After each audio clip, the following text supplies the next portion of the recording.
أعوذ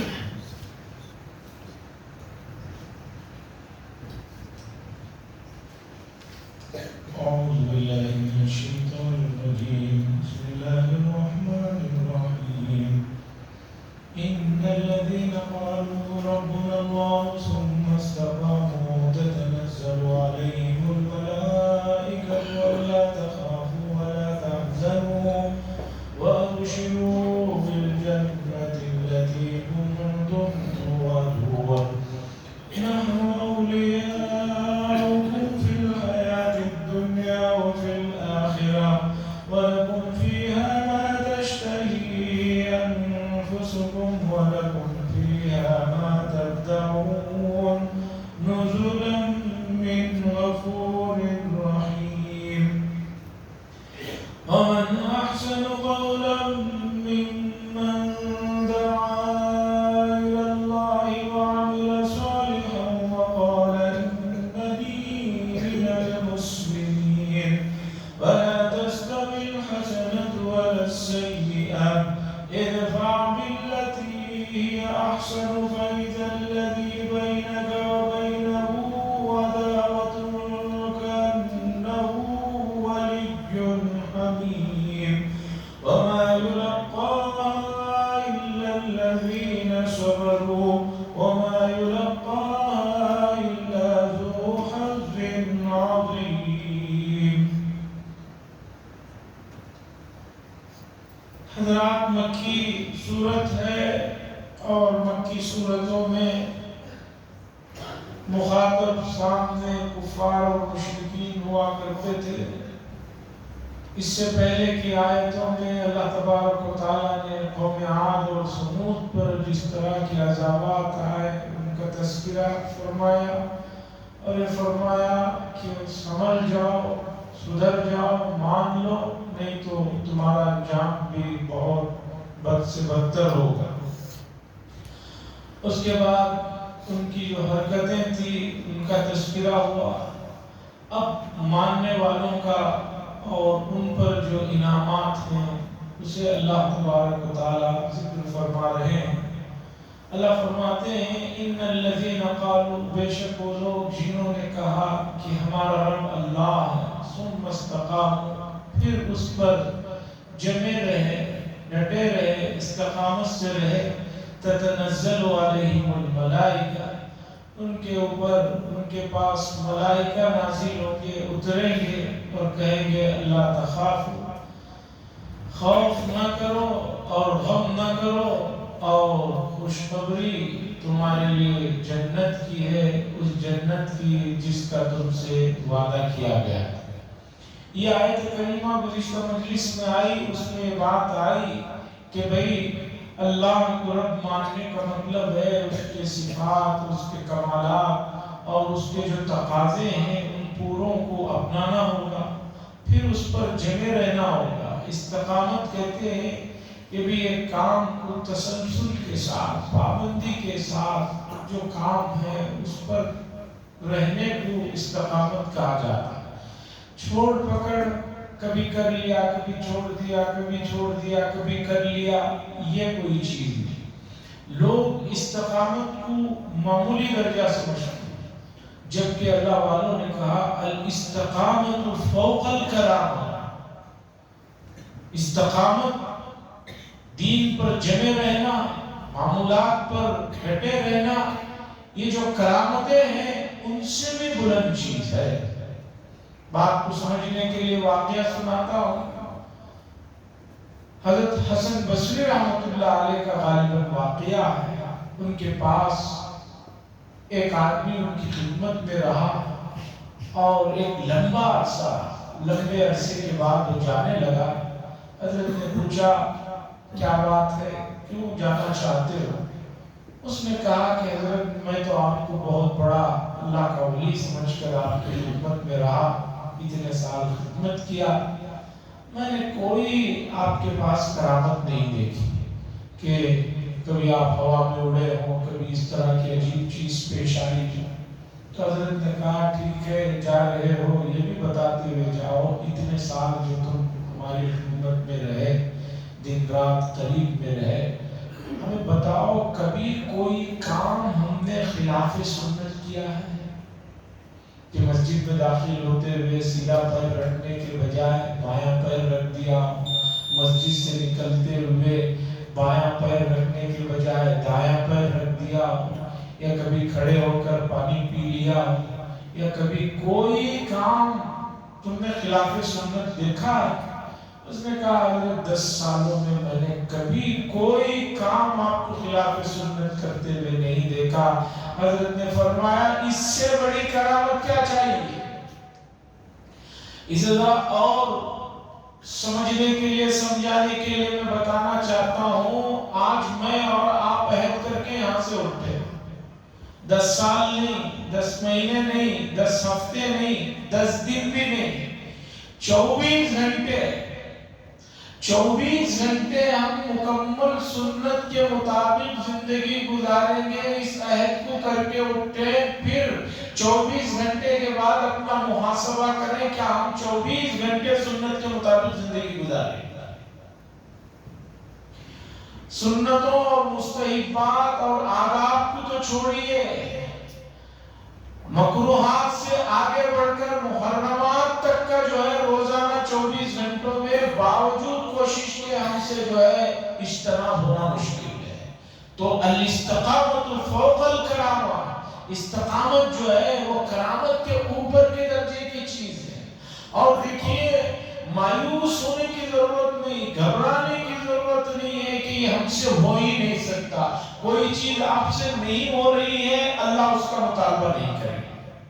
قرآن میں صاف کہا لا یکلف اللہ نفسا الا وسعها، اللہ تعالیٰ کسی نفس کو اس کی طاقت، اس کی حیثیت اور اس کی قدرت سے بڑھ کر کسی چیز کا مکلف نہیں کیے ہیں۔ تھوڑی سی ہمت کرنے کی ضرورت ہے، تھوڑا سا کوشش کرنے کی ضرورت ہے، تو یہ چیزیں آئیں گی۔ اس کے لیے 2 باتیں ضروری ہیں۔ پہلی بات یہ ہے کہ ہم جانیں کہ رسول اللہ صلی اللہ علیہ وسلم کے اٹھنے کا، بیٹھنے کا، چلنے کا، بات چیت کرنے کا، ہر چیز سے متعلق جو آپ کے طریقے ہیں جسے ہم سنت کہتے ہیں، آداب کہتے ہیں، مستحبات کہتے ہیں، ان کو جانیں۔ جب جان لیں گے، معلوم ہو جائے گا اس وقت یہ کرنا ہے، اس وقت یہ کرنا ہے، تو پھر آپ کو جو ہے کرنا آسان ہو جائے گا۔ کتنے حضرات ہیں جدید چیزیں انہوں نے سیکھ لی ہے، موبائل فون ہاتھ میں ہے، کب کون سا بٹن دبانا معلوم ہے، ایسا نہیں کہ جو ہے ان کو نہیں معلوم، سیکھ لیا ہے تو بٹن تک جو ہے غلط بٹن نہیں دباتے۔ تو جب چیز سیکھ لیتے ہیں تو پھر کرنے کا مسئلہ بھی آسان ہو جاتا ہے۔ تو سیکھنے کی ضرورت ہے اور سیکھنے کا عمل جو ہے آخر تک رہتا ہے۔ بہت پہلے بھی میں نے یہ واقعہ سنایا، ترمذی شریف میں بھی ہے کہ ایک صحابی ملک شام سے آتے ہیں حضرت عثمان بن عفان رضی اللہ تعالیٰ عنہ کے پاس، امیر المومنین کے پاس، اور حضرت عثمان بن عفان رضی اللہ تعالیٰ عنہ نے پوچھا کیوں آئے، کیسے آنا ہوا؟ تو انہوں نے کہا اے امیر المومنین میں آپ کے پاس اس لیے آیا ہوں کہ مجھے آپ بتائیں کہ رسول اللہ صلی اللہ علیہ وسلم وضو کس طرح فرمایا کرتے تھے، صرف یہ سیکھنے کے لیے، چونکہ وضو نماز کا حصہ ہے، جسے لوگ سمجھتے ہیں وہ خارج ہے، نماز کا حصہ ہے۔ تو وضو کو سیکھنے کے لیے اس عمر میں آتے ہیں۔ دوسری عمر میں بھی ان حضرات کے یہاں معمول تھا، ہمارے یہاں ہم یہ سمجھ رہے ہیں کہ ہم سب کچھ سیکھ چکے ہیں، اب ہمیں کچھ سیکھنے کی ضرورت نہیں ہے، سب ہم کو معلوم ہے۔ یہ جو سوچ ہے، یہ جو نظریہ ہے، یہ نظریہ اسلامی نظریہ نہیں ہے، امت مسلمہ کے قرون اولیٰ کا نظریہ نہیں ہے۔ سیکھنے سکھانے کا عمل ہمیشہ رہتا ہے، ہمیں کوئی بھی چیز سیکھتے ہوئے، پوچھتے ہوئے نہیں شرمانا چاہیے۔ انما شفاء العی سوال، کہ جو آدمی نہیں جانتا اس کے لیے شفا اسی میں ہے، بہتری اسی میں ہے کہ وہ سوال کرے۔ آگے سنیے اللہ کیا فرماتے ہیں، نحن اولیاؤکم فی الحیات الدنیا وفی الاخرہ، ہم تمہارے دوست تھے دنیا میں بھی اور آخرت میں بھی تمہارے دوست رہیں گے۔ وَلَكُمْ فِيهَا، اور سنیے تمہارے لیے کیا ہے، اور مومنین فرما برداروں کے لیے اللہ کی طرف سے کیا کیا عنایات ہیں۔ اللہ کی طرف سے کیا کیا مہربانیاں ہیں. ما تشتہی انفسکم، تمہارے لیے وہ سب چیزیں ہوں گی جس کو تمہارا دل چاہے گا، تمہارا نفس چاہے گا، وہ سب ملے گی. قرآن کریم کی بلاغت دیکھیے، اللہ کے کلام کی معنی کی گہرائی کو دیکھیے. ایک لفظ میں جنت میں جنتیوں کو ملنے والی چیزوں کو پورے کا پورا سمیٹ دیا. اتنی بات آدمی صفحات میں نہیں بتا سکتا. قرآن نے کہا ما تشتہی انفسکم، جو تمہارا دل چاہے گا. حدیث میں ایک واقعہ آیا ہے، سنتے چلیے. رسول اللہ صلی اللہ علیہ وسلم نے فرمایا کہ قیامت کا دن جنت میں جنتیوں سے کہا جائے گا تمہیں جو چاہے ملے گا. کوئی صاحب کہیں گے کہ اللہ میں زیارتی کرنا چاہتا ہوں. چونکہ آپ نے کہا ہے کہ جو چاہو گے وہ ملے گا. اللہ کہیں گے ٹھیک ہے تمہاری خواہش پوری کرنی ہے. تو آدمی زیارتی کرے گا. وہاں تو یہ 6 مہینے 3 مہینے کا کوئی کورس نہیں ہوگا. یہاں ڈالے گا، زیارتی ہو جائے گی، پھل ریڈی ہو جائے گا. حضور صلی اللہ علیہ وسلم نے واقعہ سنایا تو حضور صلی اللہ علیہ وسلم کے صاحب سامنے ایک گاؤں کے صاحب بیٹھے ہوئے تھے. وہ کہنے لگے ہو سکتا ہے مکے کا ہی کوئی آدمی ہوگا، چونکہ مکے والے زراعت کے لوگ ہیں، وہ اس طرح کی جنت پہ خواہش کرے گا. ظاہر کہ نبی صلی اللہ علیہ وسلم رسول اللہ صلی اللہ علیہ وسلم مسکرانے لگے.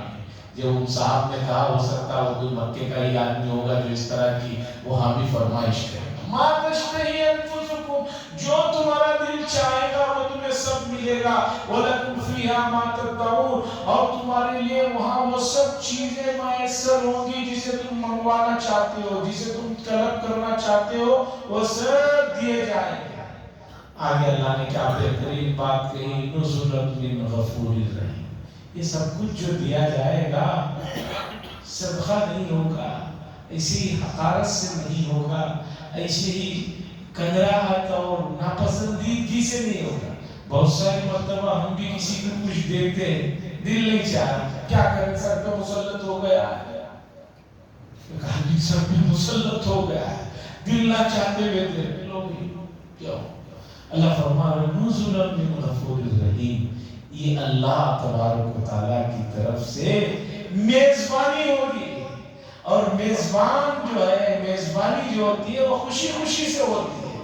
آپ کے پاس آپ کا پسندیدہ مہمان آئے تو آپ اسے جو کھلاتے پلاتے یا کچھ بھی کرتے ہیں اس میں آپ کو خوشی محسوس ہوتی ہے، میزبانی کر رہے ہیں. نزلا من غفور الرحیم، جو بہت ہی زیادہ مغفرت کرنے والے، رحم کرنے والے رب کی طرف سے پہلی میزبانی ہوگی. تو عزیزان گرامی، سب سے بڑی بات جنت میں جو بھی چیزیں ملیں گی وہ ایسی نہیں ہوں گی کہ غیرت مند آدمی کہے کہ بھئی چیز تو مل رہی ہے لیکن عزت سے نہیں دیا جا رہا.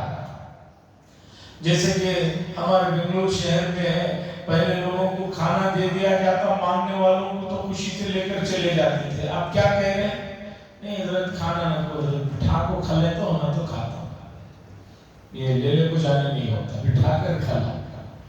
تو ایسا نہیں ہے، اللہ کی طرف سے میزبانی ہے، بڑا احترام، بڑی عزت سے یہ سب چیزیں ملیں گی. آگے سنیے، بڑا اہم موضوع ہے، اہم مسئلہ ہے، امت کو اس چیز کی طرف توجہ دینے کی ضرورت ہے.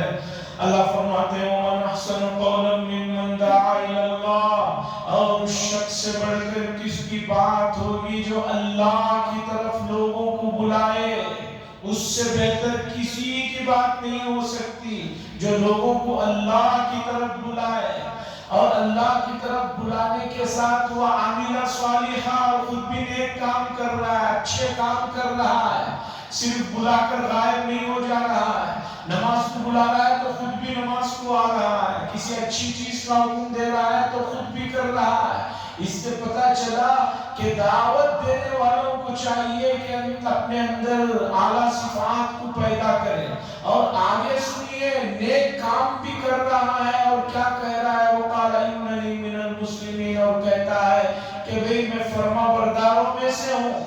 اپنی اس دعوت کو دیتے ہوئے اس کے مزاج میں بڑائی نہیں آ جا رہی ہے کہ میں کوئی بڑا آدمی ہوں، بلکہ جو ہے بہت عاجزی سے اور متانت سے یہ کہہ رہا ہے کہ میں بھی فرما برداروں میں سے ایک آدمی ہوں، میں کوئی اسپیشل نہیں ہوں۔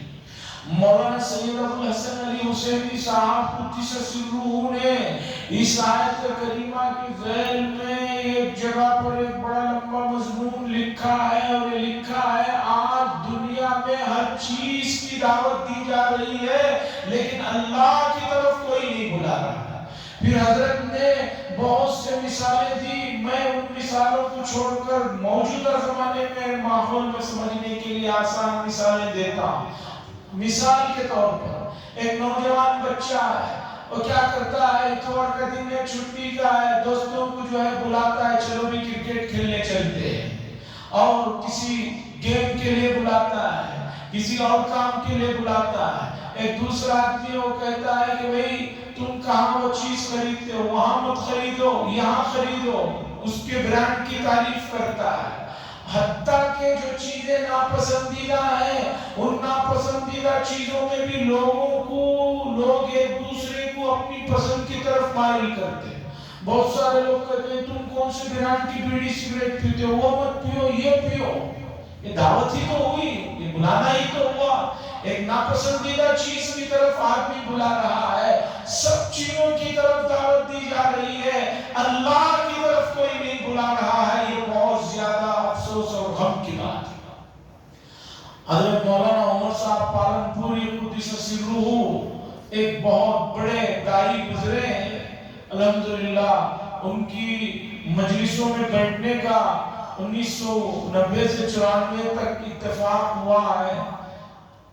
اس آیت کریمہ کو حضرت پڑھتے اور اس کے بعد 3 گھنٹے کم از کم فجر کے بعد حضرت مولانا عمر صاحب پالنپوری قدس سرہ کا مرکز نظام الدین میں بیان ہوتا تھا، اور بتاتے تھے کہ دعوت اللہ بہت بڑا کام ہے، اللہ کی طرف بلانا، لیکن اللہ کی طرف بلانے کے بہت سارے موجودہ زمانے میں طریقے ہو سکتے ہیں۔ وسائل کو مقصود نہ بنا لیا جائے، مخصوص طریقے کو اپنایا نہ جائے۔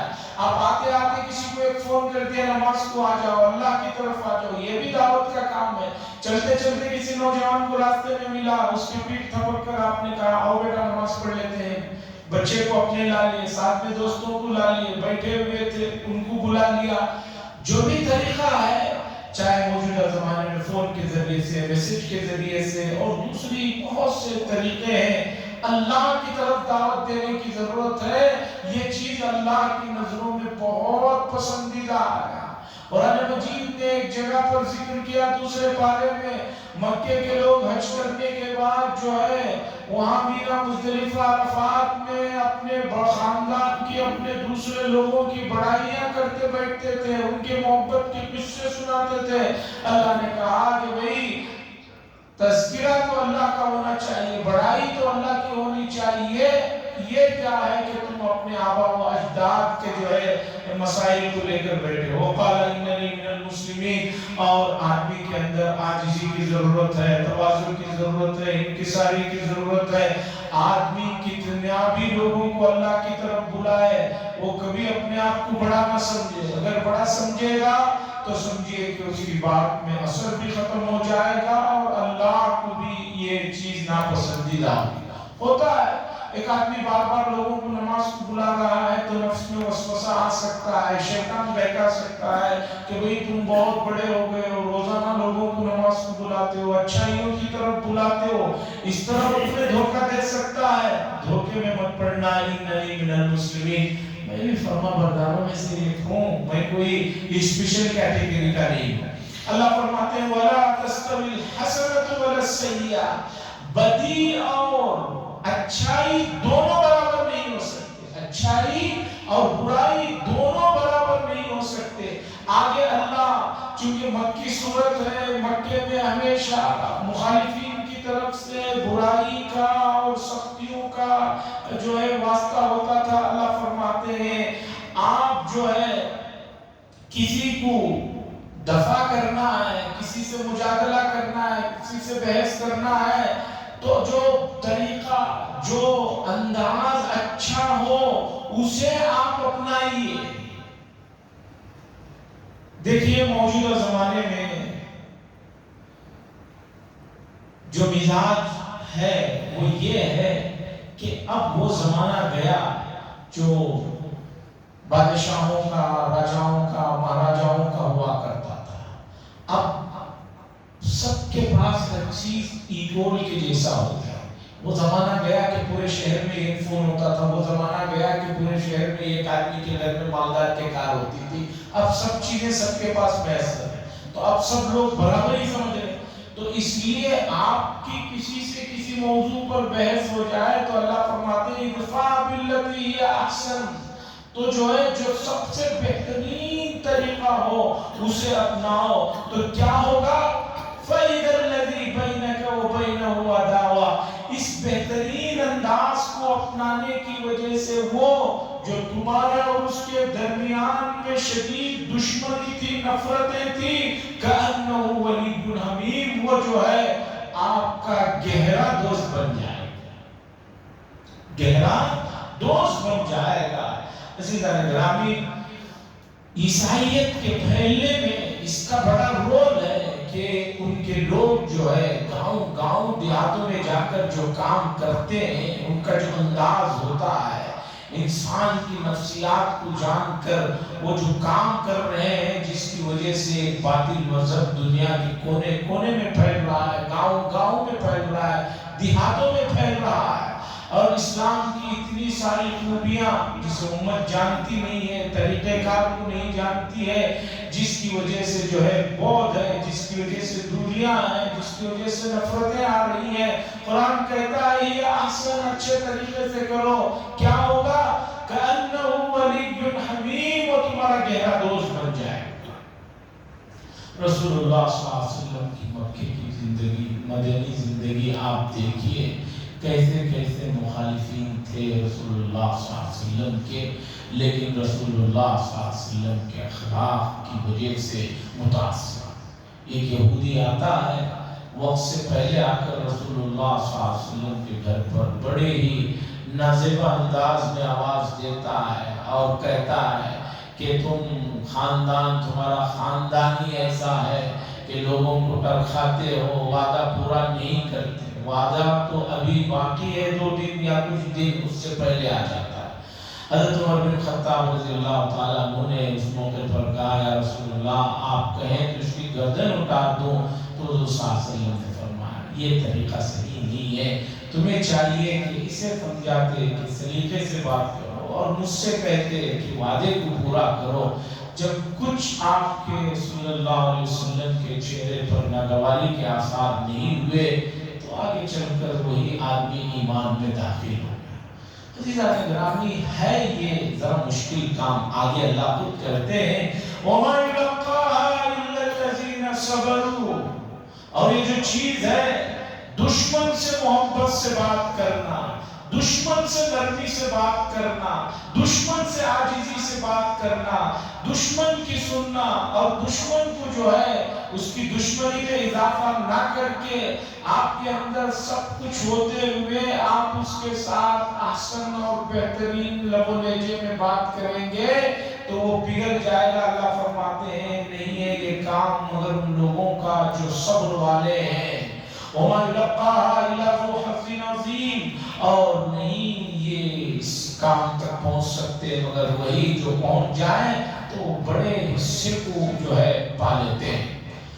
وَإِمَّا يَنزَغَنَّكَ مِنَ الشَّيْطَانِ نَزْغٌ فَاسْتَعِذْ بِاللَّهِ، اللہ فرماتے ہیں اور جب کبھی شیطان کی طرف سے تمہیں وسوسے آئیں، چوکا لگے، تو سمجھ لو یہ برائیوں کے خیالات سب شیطان کی طرف سے آ رہے ہیں۔ فَاسْتَعِذْ بِاللَّهِ، اللہ سے اس کی پناہ مانگو۔ برے خیالات آ رہے ہیں، آدمی بیٹھا ہوا ہے، لیٹا ہوا ہے، جا رہا ہے، عجیب عجیب برے خیالات آ رہے ہیں، تو اللہ نے فرمایا جب اس طرح ہو تو اللہ کی پناہ مانگو، اعوذ باللہ من الشیطان الرجیم۔ کیوں قرآن مجید پڑھنے سے پہلے اعوذ باللہ پڑھنے کا حکم ہے؟ اس لیے کہ بہت بڑا نیک کام کرنے آپ جا رہے ہیں اور شیطان نہیں چاہتا آپ یہ نیک کام کریں، تو آپ کو چاہیے کہ ایسے دشمن سے پناہ مانگیں، اور وہ پناہ مل سکتی ہے اللہ کی مدد کے ذریعے سے۔ اعوذ باللہ من الشیطان الرجیم، یہ تو قرآن سے پہلے کا ہوا۔ دوسرے موقعوں پر بھی آپ کو وسوسے آ رہے ہیں، برے خیالات آ رہے ہیں، تو اعوذ باللہ پڑھیے، استغفار پڑھیے، اللہ کی مدد چاہیے۔ اللہ بہت خوش ہوتے ہیں کہ میرا بندہ مجھ سے مدد مانگ رہا ہے۔ لوگ اللہ سے جس درجے محبت کرنا چاہیے وہ اس درجے تک پہنچتے ہی نہیں، جاتے ہی نہیں ہیں۔ بعض مرتبہ ایسا لگتا ہے انسان فانی چیزوں کی محبت میں فنا ہے، لیکن حقیقی ذات جس سے محبت کرنا چاہیے، اللہ نے فرمایا والذین آمنوا اشد حبا للہ، اور وہ لوگ جو ایمان والے ہیں وہ اللہ سے محبت میں بہت شدید ہوتے ہیں، بہت درجے محبت کرتے ہیں۔ تو اللہ سے محبت کریں گے تو آپ کو پتہ چلے گا کہ اللہ تبارک و تعالیٰ بندوں کی طرف کتنا متوجہ ہوتے ہیں، اور اس محبت کے لیے آپ کو آہستہ آہستہ دو کام کرنے ہوں گے۔ پہلے گناہوں سے بچنا ہوگا۔ گناہ وہ کینسر ہے، وہ وائرس ہے کہ آپ کے پورے سسٹم کو تباہ و برباد کر کے رکھتے ہیں۔ جب جسم کو لگتا ہے کتنی ترقی کرنے کے باوجود سائنس کینسر کا ابھی اس درجے علاج نہیں پکڑ سکی ہے جس درجے کینسر پھیل رہا ہے، اتنا سا وہ جراثیم ہوتے ہیں جو نظر بھی نہیں آتے، بلکہ بعض ٹیسٹوں کے لیے بنگلور شہر جیسے شہر میں لیاب نہیں ہے، یہاں سے لے کر بامبے اور دلی بھیجتے ہیں، وہاں سے 8 دن کے بعد رپورٹ آتی ہے۔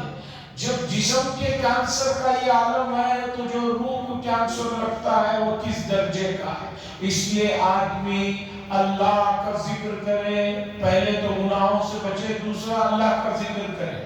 آپ کہیں گے کہ میں اللہ کا ذکر کرتا ہوں لیکن مجھے لذت نہیں آتی، مزہ نہیں آتا، ایک مٹھاس نہیں محسوس ہوتی۔ اللہ جزائے خیر دے حضرت تھانوی رحمۃ اللہ علیہ کو، کیا بات ارشاد فرمائی۔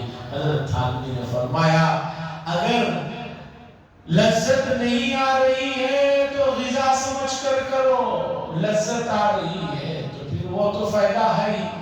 مثال یہ ہے، آپ کو معلوم ہے دوا کڑوی ہے، آپ کے بچے کو بھی معلوم ہے دوا کڑوی ہے، وہ نہیں چاہتا ہے، لیکن آپ زبردستی پیتے ہیں، پلاتے ہیں، کیوں؟ غذا سمجھ کر، دوا سمجھ کر کہ یہ جائے گی تو کام کرے گی، اور اگر اس کے بعد وہی آپ کے لیے طاقت کا ذریعہ اور سبب بنتا ہے تو ذکر میں شروع ہی میں آپ کو ایسا نہیں ہوگا کہ آج آپ نے ذکر کیا، تہجد میں اٹھ کر آپ کو جو ہے رحمتیں، برکتیں، سکینتیں نازل ہوتے ہوئے نظر آنے لگے، اور آپ گھر سے باہر نکلے تو حضرت جبریل علیہ السلام کی ٹیم کھڑی ہوئی بھی مل جائے کہ بھئی حضرت ذکر کر کے آ رہے ہیں۔ مسلسل کرنا پڑتا۔ اور حضرت مجدد الفسانی رحمۃ اللہ علیہ نے بہت بڑے درجے کے آدمی ہیں، بہت ہی بڑے درجے کے آدمی ہیں، جنہوں نے اکبر بادشاہ سے دین الہی کے معاملے میں ٹکر لی تھی۔ انہوں نے کیا بات کہی، اسے ذرا دل و دماغ میں بٹھا لیا۔ حضرت کے مرید نے لکھا یا آ کر بتایا، حضرت گزشتہ 30 سال سے اللہ کا ذکر کر رہا ہوں پابندی سے، لذت نہیں ملتی، مزہ نہیں آتا۔ کتنے سالوں سے؟ 30 سالوں سے۔ حضرت مجدد الفسانی رحمۃ اللہ علیہ نے فرمایا ارے اللہ کے بندے، 30 سال سے ذکر کر رہا ہے تو یہ کہہ رہا ہے لذت نہیں آ رہی، مزہ نہیں آ رہا ہے، اس سے بڑھ کر تجھے اور کیا مزہ چاہیے کہ اللہ مسلسل 30 سال سے تجھے ذکر کی توفیق دی۔ اگر تیرا یہ ذکر مقبول نہ ہوتا اللہ کے یہاں تو تجھے توفیق ہی نہ ملتی۔ اب ایک آدمی کہے میں نمازیں پڑھ رہا ہوں، اتنے سالوں سے پڑھ رہا ہوں، میری کوئی دعا ہی نہیں سنائی دیتی۔ ارے بھائی، تمہاری دعا کیا سنائی دے گی جب تم نماز کو آ رہے ہو اسی کی توفیق سے تو آ رہے ہو، اس سے بڑھ کر تمہیں اور کیا بدلا چاہیے؟ کچھ چیزیں ہیں اس کی کلیئرٹی امت نہیں سمجھ پا رہی۔ آہستہ سے آ کر شیطان دھوکہ دیتا ہے. میں دیکھتے رہتا ہوں، آپ بھی اس چیز کو محسوس کر کے، بہت سارے نوجوان، بہت سارے حضرات پہلے سب کے مسلی رہتے ہیں، 6 مہینے رہتے ہیں، سال رہتے ہیں، پھر اچانک غائب. کبھی آپ ان کو پکڑ کر پوچھو تو کہتے ہیں کہ نہیں، وہ کچھ دعا کر رہے تھے، وہ قبول ہی نہیں. ارے وہ قبول ہونا نہیں ہونا وہ سب بات کی چیزیں ہیں. تمہیں آنے کی اللہ نے توفیق دی، اس کا تم نے کتنا شکر ادا کیا. روم، علامہ رومی کا واقعہ کئی بار سنایا آپ نے کہ غلام اور نوکر کا معاملہ، کہ جس میں نوکر خادم غلام نمازی ہوتا ہے، مسجد میں نماز کو آ جاتا ہے، مالک گھر کے باہر ہی دروازے کے باہر مسجد کے کھڑا پکارتے رہتا ہے اور یہ نمازوں پہ نمازیں پڑھتا ہے اور نماز پھیرتے ہی کہتا ہے مجھے آنے نہیں دیتا. تو آخر میں مالک نے پوچھا کون آنے نہیں دیتا؟ تو غلام نے کہا جو اللہ تمہیں مسجد کے باہر کھڑا کے رکھا ہے، اندر آنے کی توفیق نہیں دیتا، اور اب مجھے مسجد کے باہر جانے کی توفیق. مسئلے کو سمجھنے کی ضرورت ہے. انہ هو السمیع العلیم. اللہ فرما رہے اللہ سے پناہ مانگو. کیوں؟ وہ بہت زیادہ سننے والا ہے. اللہ سننے والا ہے. اب سوال ہوگا جب اللہ سن رہے ہیں تو جیسے اس کا ہمیں رزلٹ نظر آنا ہے، نظر کیوں نہیں آ رہا؟ العلیم، وہ جاننے والے بھی ہیں. کب رزلٹ ظاہر کرنا ہے، کب نہیں ظاہر کرنا ہے، جاننے والے ہیں. سر ارشاد میں ایک بڑے استاد ہوا کرتے تھے، حضرت مولانا نیر ربانی صاحب، اور بڑے آدمی تھے. ان کا معمول تھا کوئی بھی بچہ، اس کے والد یا رشتے دار آتے اور بچے کو لے جا کر پوچھتے حضرت کیسا، حضرت ہمارا بچہ کیسا پڑھ رہا ہے؟